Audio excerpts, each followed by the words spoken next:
The following is an original recording of Ayden Zayn. For more like this, visit aydenzayn.com.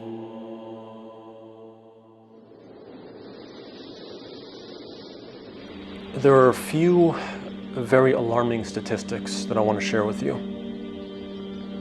that I heard on the radio not too long ago. First one is that 70 million Americans experience some sort of sleep disorder. That's nearly 1 in 5 Americans. Now, many psychiatrists attribute this to stress. The second statistic is that 35 million Americans take a regular antidepressant.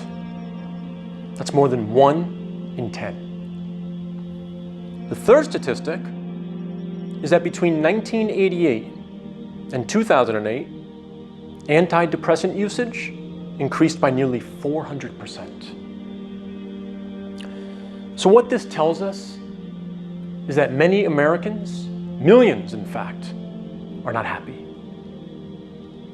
They're not at peace. They're stressed. But when you think about it, why is this the case? I mean, in America we have so much wealth, so much prosperity, and yet all these millions of Americans are depressed, have problems sleeping, not happy. You all know the cliche. That is that money doesn't buy you happiness. And it's true. In fact, many times it does just the opposite. Look at all these celebrities. So much wealth, so much prosperity, so much fame, and yet many of them are not happy. A few examples I can think of off the top of my head are Justin Timberlake and Justin Bieber. Many news reports say that they had to check themselves in because of depression. And yet they have all the money, all the fans, all the fame, and all the popularity, everyone wanting to be like them, and yet they're depressed. Now, let's look at Islam. How does Islam provide us the medicine, the solution against depression, against despair, against unhappiness? Well, if I were to ask you to summarize Islam in one sentence, how would you do it? I don't want you to think about it. I don't want you to answer out loud, but think about it in your mind. If I were to ask you to summarize Islam in one sentence, how would you do that? Many of you may say, I don't need one sentence, I'll just give you one word, peace. This is a very common answer. A lot of people say Islam means peace, but actually it's not the case. If Islam is peace, Allah tells us that He tests us, that He tests us with difficulties. So how is Islam peace when we have so many difficulties? And Allah tells us He will bring us difficulties. What I would do, if I was asked this question, I would summarize it in 10 words. Very simply, I would say that Islam is attempting to surrender to God in order to achieve peace. That's my definition. Attempting, so striving, trying, struggling to surrender, which is the literal definition of Islam. Islam doesn't mean peace, it means surrender or submission. So I would say that Islam is attempting to surrender to God, to Allah, in order to achieve peace. But how do we do this? This is the biggest challenge. How do we surrender? How do we achieve that peace? Is it through rituals only? Because we know Islam is made up of rituals. They're made up of practices, of beliefs. And there's something that me and my wife, we call hocus pocus Islam. Now try to follow me as I explain to you what this means. Because many people believe that if you do the rituals of Islam, that you will achieve Islam, that you will achieve that surrender and that peace by doing the rituals. And when I say rituals, I mean prayer, the fasting, the different dhikrs that we do, the reading of the Quran, these rituals that we do, these habits. But here's the problem. Many people do these rituals, and it's just that. It's just rituals. It's something that's superficial. They're outward actions that have no effect on our inward state, our hearts. And so we know somebody, me and my wife, who do these rituals, somebody in the community. We've been to their house, and we observe their behavior. And every time we see him, every time we see him either in public or we go over his house, he's always telling us, you should make this dhikr and that dhikr.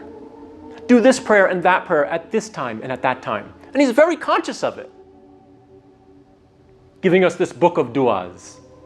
And he's very much into what we've labeled as hocus pocus Islam. And that is this idea that you say certain things at certain times of the day, or if you walk into your home, you say a dua, you walk into the masjid, you say a dua, you start your car, you say a dua, you make certain dhikrs, and you think that's Islam. But here's the problem. And don't get me wrong, that is part of Islam. The problem is that you have people who do these things, but that's all they do. But they don't pray. Or they have horrible manners and horrible behavior, and they treat people horribly. And so my point in sharing you this story is that this man, who we thought was very good and righteous and benevolent and sharing with us this information, the story came later that he got a divorce from his wife, which is fine, divorces happen. But why did he get the divorce? Because he was verbally abusive towards his wife and his children. And the stories came out. Now Allah knows best, we were getting the story from one side, but we know that this is the reality.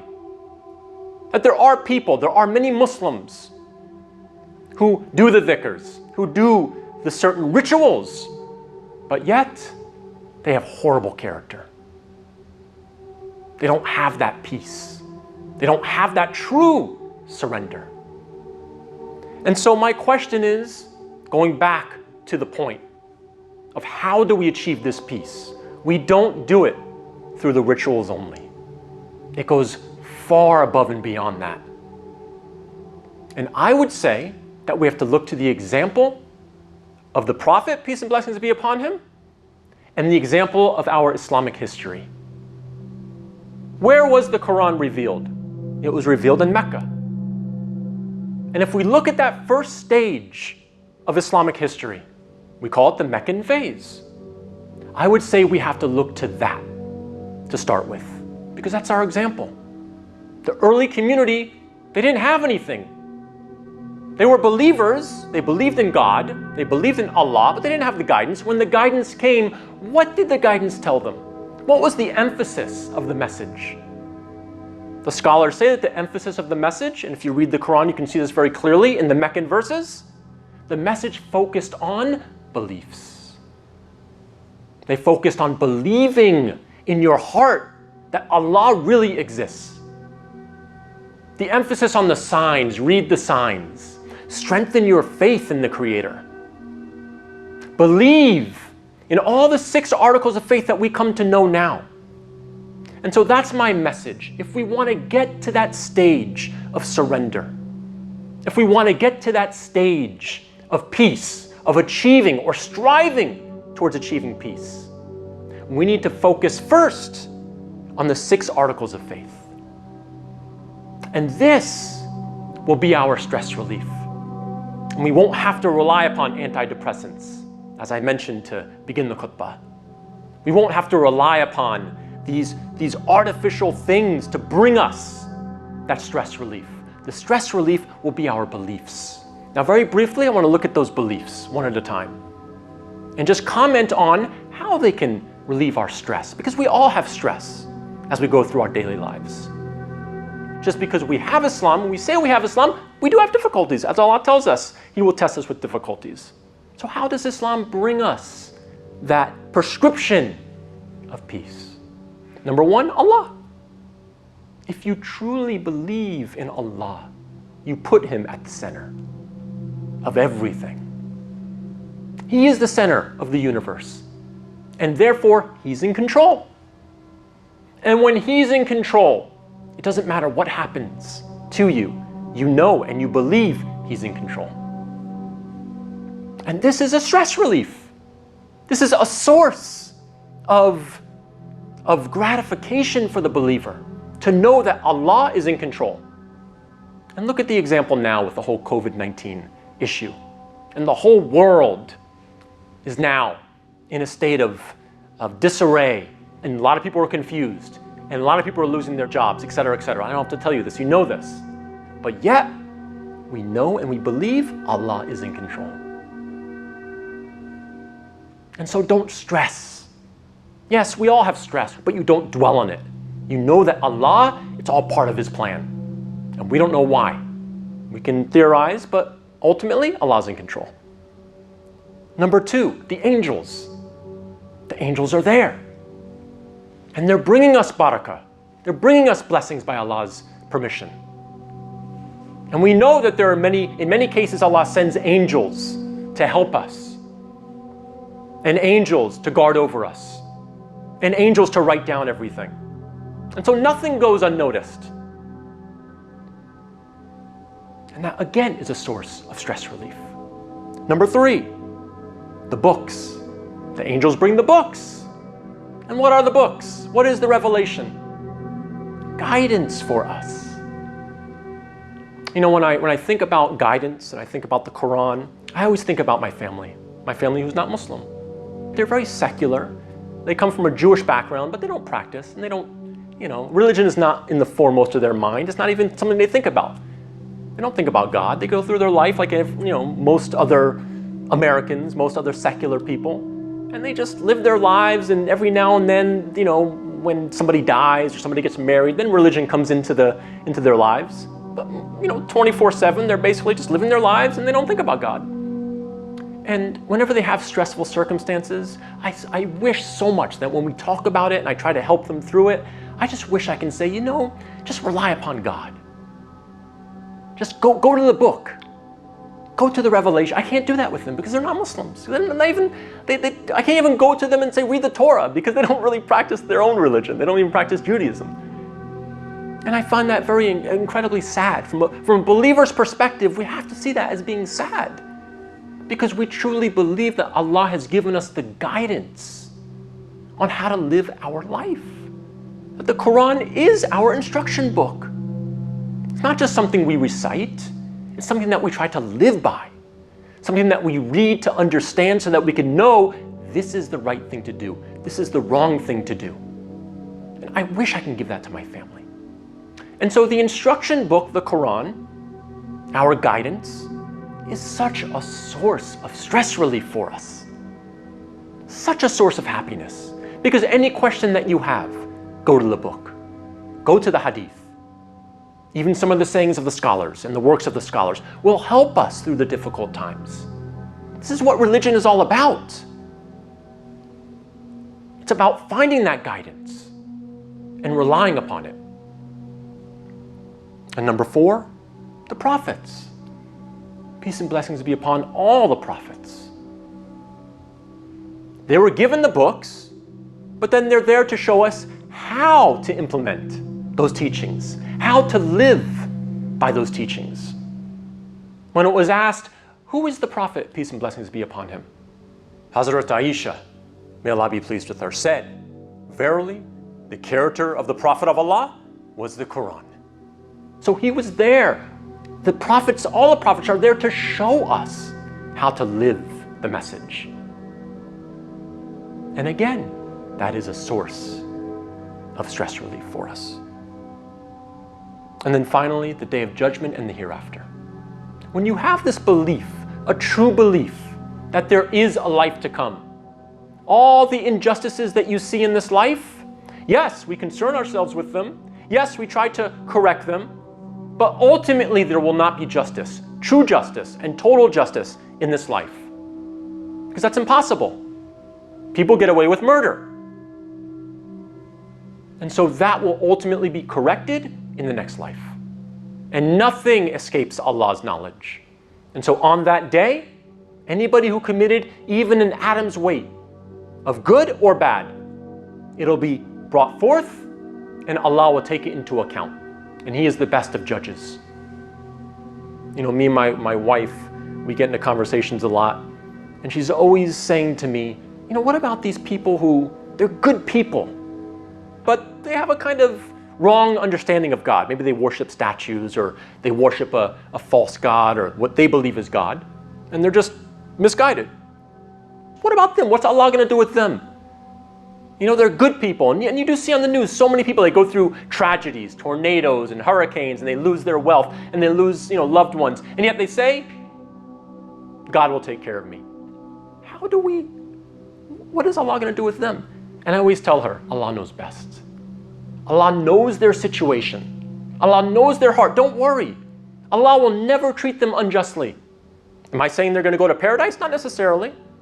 But if somebody was taught from a very early age that this statue is your God, or they're taught there is no God, and they grow up with that belief, or they experience some kind of tragedy early in their life, maybe as a child, and they develop a hatred towards any kind of God, any kind of idea of God, is God going to punish them if they were taught that from a very early age?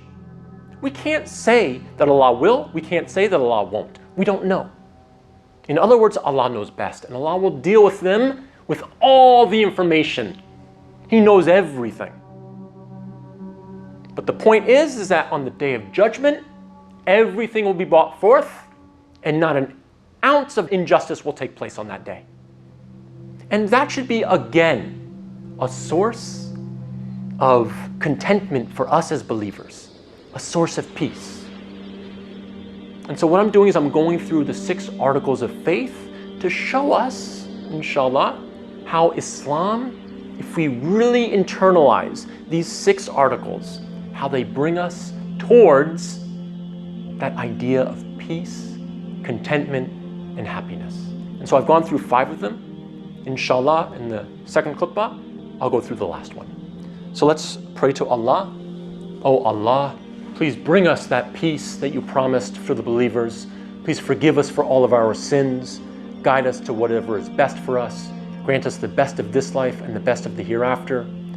Please, Allah, shower all your blessings upon Prophet Muhammad, his companions, and his family, and upon all of the prophets, and guide all of the believers all around the world, and guide all of those who are seeking you and seeking the truth. Please guide them to that.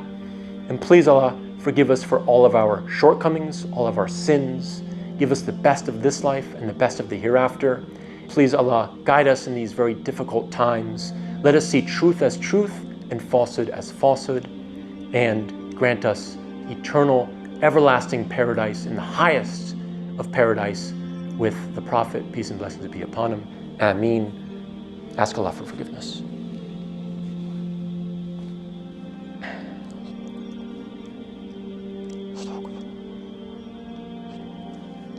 إن الحمد لله رب العالمين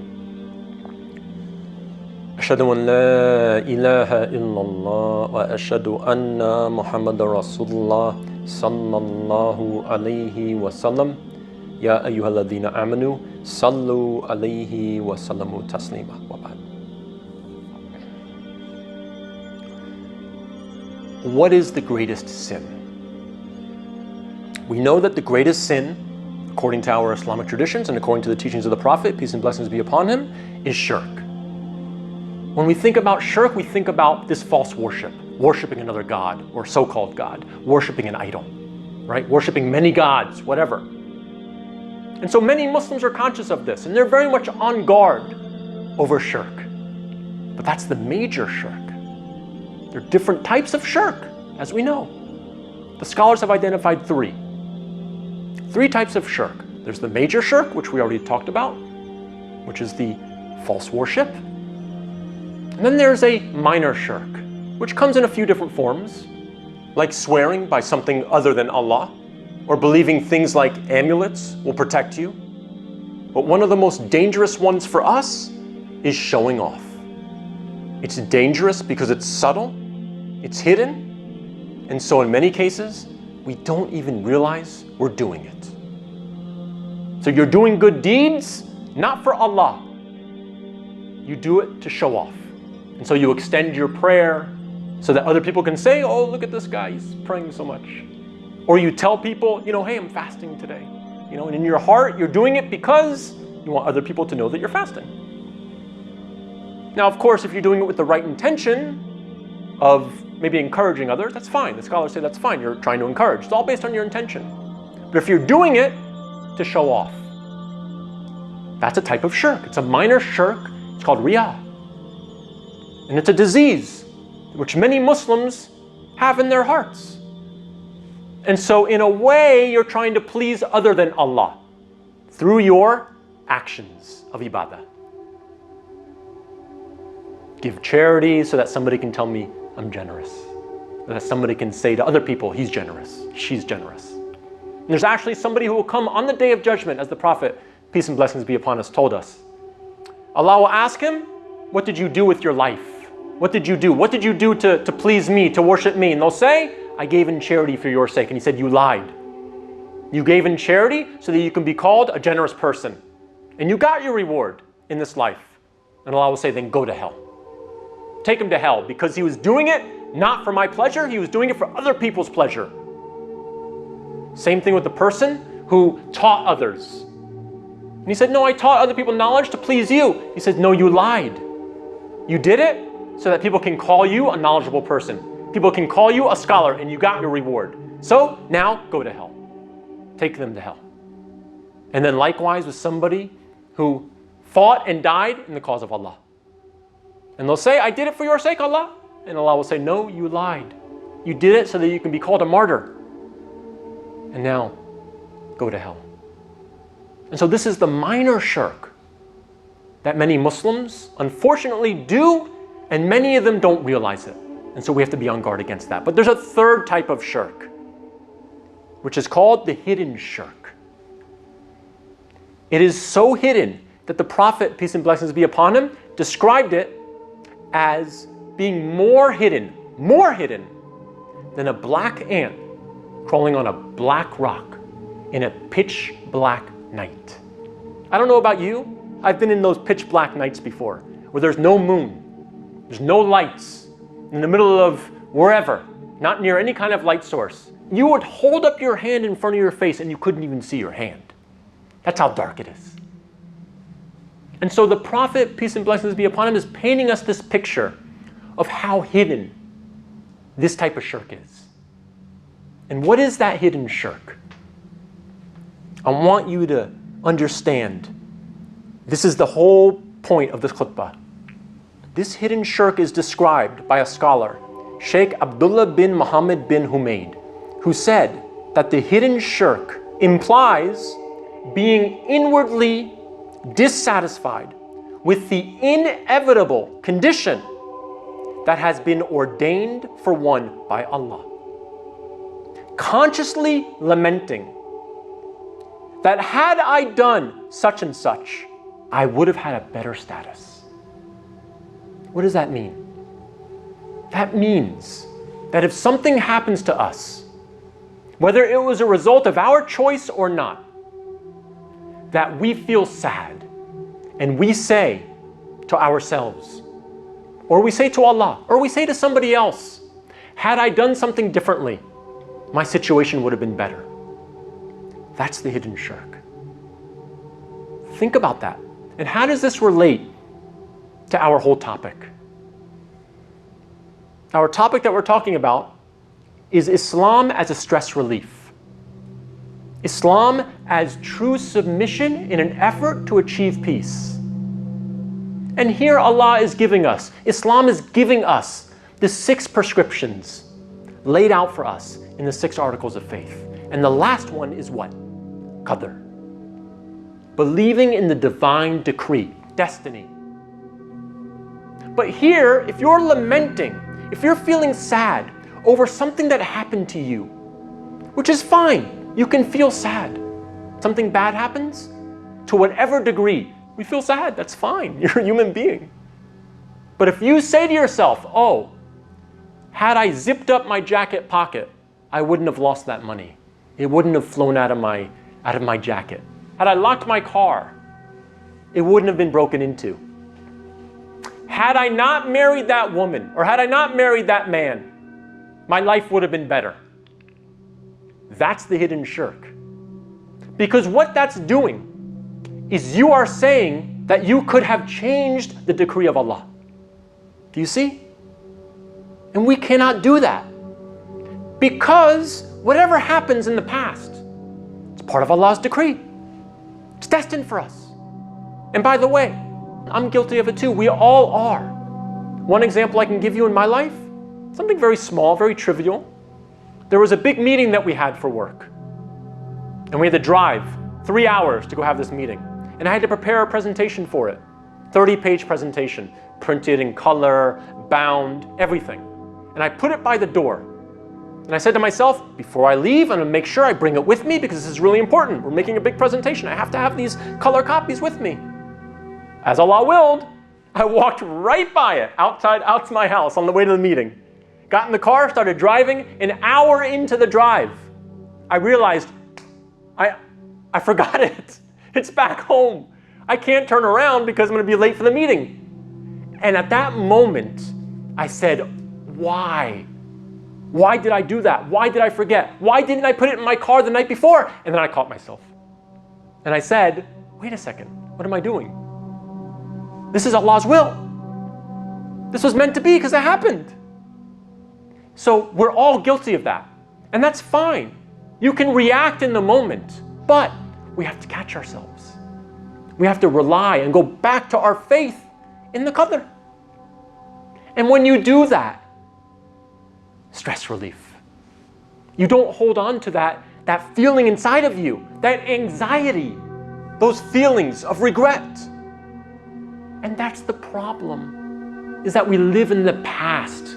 We're human beings, and unless we remind ourselves constantly, and this is part of dhikr, this is part of why we pray, part of why we fast, to remind us that Allah is in control, that we have this beautiful belief in Qadr, that everything that happened in the past, meant to be. Maybe it's a test for you, and you could not have changed it. And when you have this belief, it relieves so much stress off your shoulders, so much burden, because it was part of Allah's decree. You have nothing to do with it. Now, some people may say, well, does that mean you go into the future and you say, don't worry about anything? No. No, because we don't know the future. And so you buckle your seatbelt, you tie your camel, you make the effort to not repeat the previous mistake that you made before. So if something happened, let's say you get a divorce because of some situation with your wife or your husband, that was Allah's will because it already happened. Even if the divorce happened as a result of your own action, part of Allah's will, because it already happened.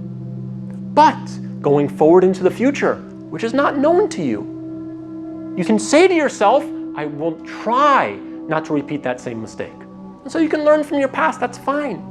But even if you do that, you still may repeat the same mistake. Allah's will, again.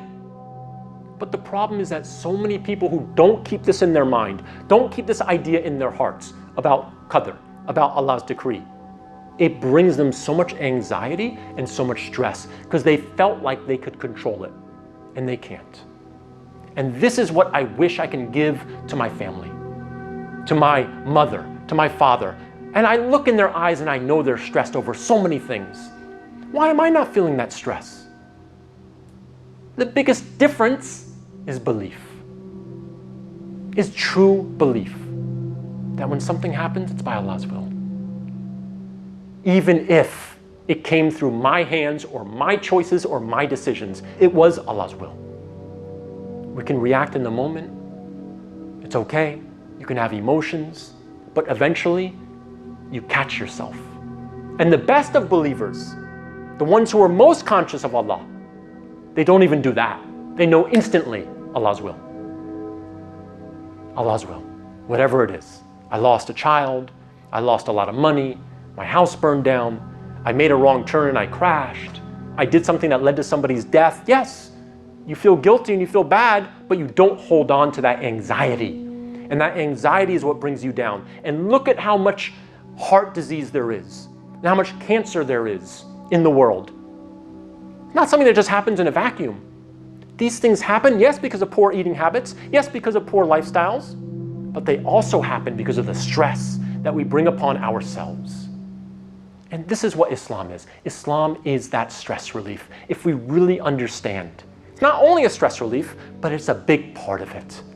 Islam, if we really inculcate it and really implement it and really truly try to live it, it minimizes your stress and your anxiety and brings you closer to what we want, which is peace. Peace as much as we can possibly attain in this life, which we know is not going to be ultimate peace because that's for the hereafter. But we can at least strive for as much peace as we possibly can. Now, with all of this said, believing in destiny does not alleviate us from responsibility. It doesn't mean it's okay to just sit back and be content with things like injustice or evil taking place in the world, saying it's all been predetermined. What Allah wants is effort and action, knowing that whatever is meant to be will ultimately happen. But the point is that we're content with the outcome, whatever that outcome is. Now, some people may say, well, then what's the point if everything's predetermined? This is a conundrum and a debate that I'm not willing to get into, because we have to live our lives and we have to make decisions. And the most important thing to remember, in my opinion, is that we don't know the future. And so we should do the right thing. Strive to fulfill our Islamic obligations. Pray for guidance, and then make the decisions and take actions we think are best. And then whatever happens is meant to be. And we don't hold on to guilt, regret, and anguish, which will lead us down the road of sadness, anxiety, and maybe even depression. Just let it go, because Allah is in control. So we ask Allah, oh Allah, please bring us towards that peace as much as possible. Please Allah, grant us the contentment in our hearts. Forgive us for any time that we felt a type of discontentment with your plan. Please Allah, help us to implement these 6 articles of faith in our daily life, and let these 6 articles of faith lead us to willfully and gladly and happily practice the 5 pillars, because we know that these 6 articles are the motivation for us to bring us closer to you, to want to pray, to want to fast, to want to give in sadaqah, to want to strive to please you. And so please Allah, we ask you to guide us, forgive us, help us, bless us, and bless all of the Muslims and bless all of the believers, and guide those who are truly seeking you and seeking paradise. Ameen. Aqimus salah.